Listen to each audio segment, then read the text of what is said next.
Well, White House press briefings exist for a reason. They're supposed to be a chance for you to be represented by the media, they really are your proxies, in their effort to get information to the public about what the people in power are doing. That is no longer what's happening and hasn't been for quite some time. But now it's become an actual sideshow. Consider this story from today. Al Jazeera correspondent Kimberly Halkett at the briefing. There are questions about mass mail-out voting, and I know you don't want to hear them, which is why you talk over me, but I encourage you to read the op-ed. Yes. On the China vaccine research, this is very You've gotten 2 questions, which is more than some of your colleagues. Yes. Thank you, Kelly. So a huge controversy broke out today over what exactly she said. Many heard a slur, swearing. Others said, no, she said something completely defensible. You can decide for yourselves. Here's a shortened clip. You've gotten 2 questions, which is more than some of your colleagues. Yes. Thank you, Kelly. Okay, you don't want to engage. So did she swear at the White House press secretary? We don't know. You can kind of see both sides of that. The point is, a lot of people assumed that she did because we're living in a moment where it's entirely conceivable that a White House reporter might do that. Why would a White House reporter do that? Because creating a moment like that, almost tailor-made for social media, can transform an unknown blogger into a Twitter star in just a few minutes. That phenomenon explains the existence of people like Playboy's Brian Karem. Here he is at today's briefing. Haley, what is the president signing at 12:15 today? So he got more likes on social media. Meanwhile, the country is roiling. Multiple major crises bear in from all directions.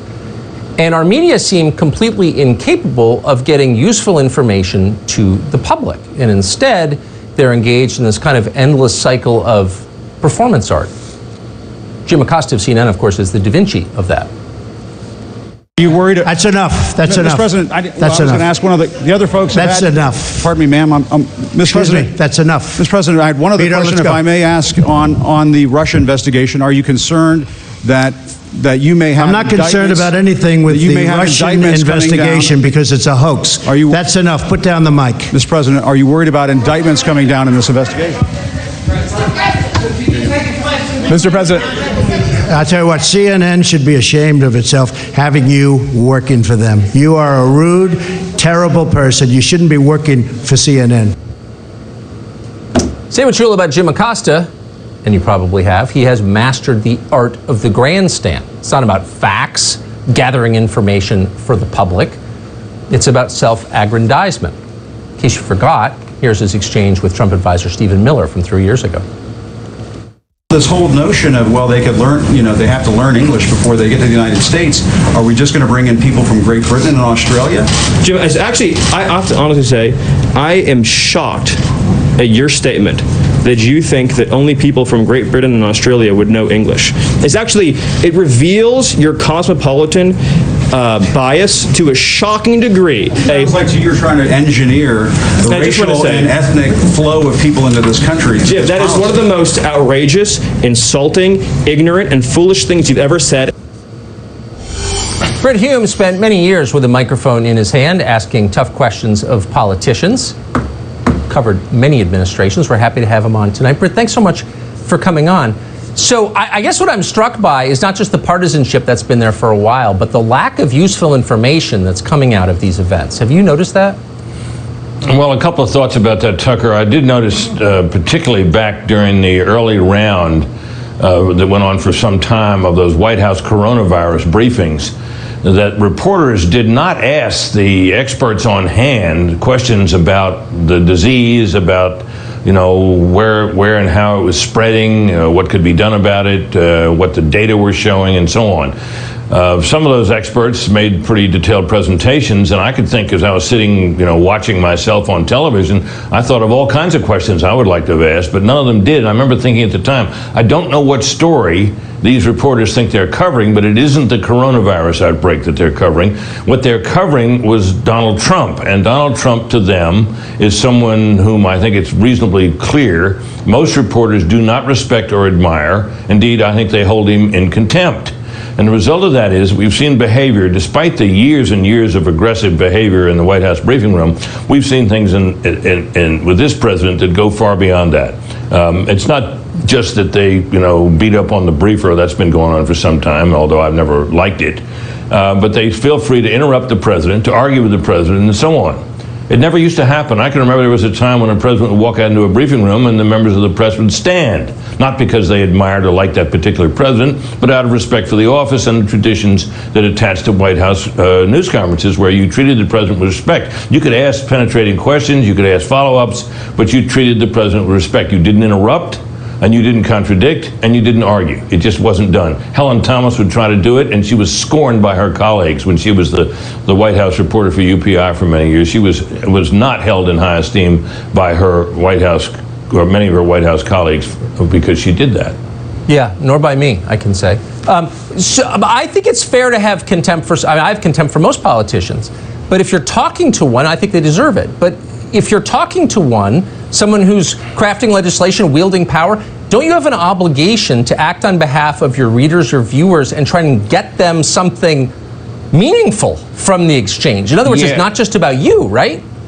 Yeah, it's not just a gotcha game. It's not just an attempt to embarrass a public official. It's to extract information. And, remember Sam Donaldson, who was as aggressive as any correspondent who ever covered the White House. He preceded me there for ABC News and was there for 12 years.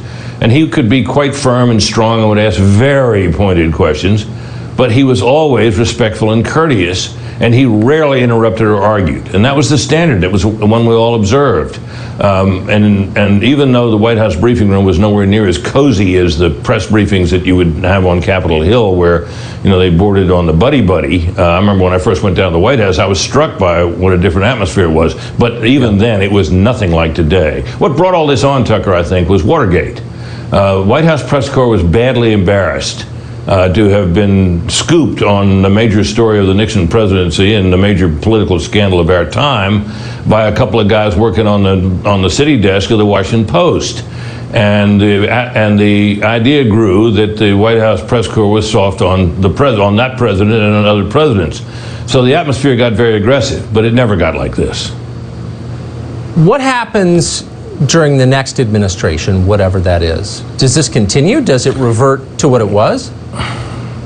Well, my guess is that if the Democrats get the White House and Joe Biden becomes president, he will be treated vastly differently than this president has been, because most reporters will, whether they'll admit it or not, be sympathetic to him and hoping that he'll succeed, just as they hoped Barack Obama would succeed. And so the atmosphere will be different. It certainly was different under Obama, and it was still, relatively aggressive, and reporters asked pointed questions of President Obama. But it was nothing like what we see today, nothing like it at all. And I suspect it'll revert back if the Democrat wins. If President Trump wins, heaven knows what will happen in that room. Final question. Is it worth having these briefings at this point, do you think? Well, the reason for the White House briefings, I always thought, and I covered the place for 8 years, was to give reporters who didn't have, the White House press corps is enormous. The White House staff, by comparison, is relatively small. So there's a whole group of reporters who work for, smaller news organizations, who are nonetheless in Washington to cover the White House and other beats, who don't have any real chance of developing sources or getting their calls returned even by the press office, at least not in any timely way. So they developed this briefing where you'd come out and it was a chance to report what the president was going to do on a particular day, and maybe to say some things to emphasize the president's message of the day or whatever. And it was also a chance to give these reporters a way to question the White House and to get their questions answered. If I had a story that I was working on, the last thing in the world I would do would be to raise it in the briefing room and thereby inform all of my competitors of what I was doing. So I never did that, and which is why you'd go to the briefing just to see what the White House was saying, to see what they were putting out.